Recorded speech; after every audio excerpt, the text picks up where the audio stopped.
अस्सलामु अलैकुम नाज़रीन, आप देख रहे हैं स्मार्ट न्यूज़। पेट्रोलियम मसनूआत की कीमतों में कितनी कमी हो सकती है, अहम खबर आ गई। पेट्रोलियम मसनूआत की कीमतों में कितनी कमी हो सकती है, इस हवाले से अहम खबर आ गई है। तफसीलात के मुताबिक अमली सतह पर पेट्रोलियम मसनूआत की कीमतों में अब $7 फ़ी बैरल की कमी सामने आई है, जिसके बाद मुल्क में 16 अक्टूबर से पेट्रोलियम मसनूआत की कीमतें कम होने का इम्कान है। गल्फ मार्केट में खाम तेल की कीमत 92 जबकि अमली मंडी में $84 पर आ गई है और इस रेट के मुताबिक पाकिस्तान में पेट्रोल की कीमत में 22 रुपये कमी बनती है, जबकि मौजूदा डीजल की कीमत में भी 20 रुपये से ज़्यादा कमी बनती है।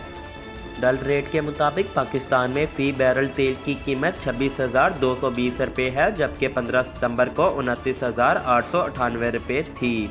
स्टेट बैंक ऑफ पाकिस्तान की जानिब से जारी अदाद-ओ-शुमार के मुताबिक पाकिस्तान में डॉलर की कीमत में 20 रुपये से ज़्यादा कमी हो चुकी है, जबकि दूसरी जानिब 23 दिन पहले दरामद किए जाने वाले पेट्रोलियम मसनूआत का स्टॉक भी निकाला जा चुका है। अगर हुकूमत ने टैक्स ना लगाए तो आवाम को रवां माह पेट्रोलियम मसनूआत की कीमतों में बड़ा रिलीफ मिल सकता है।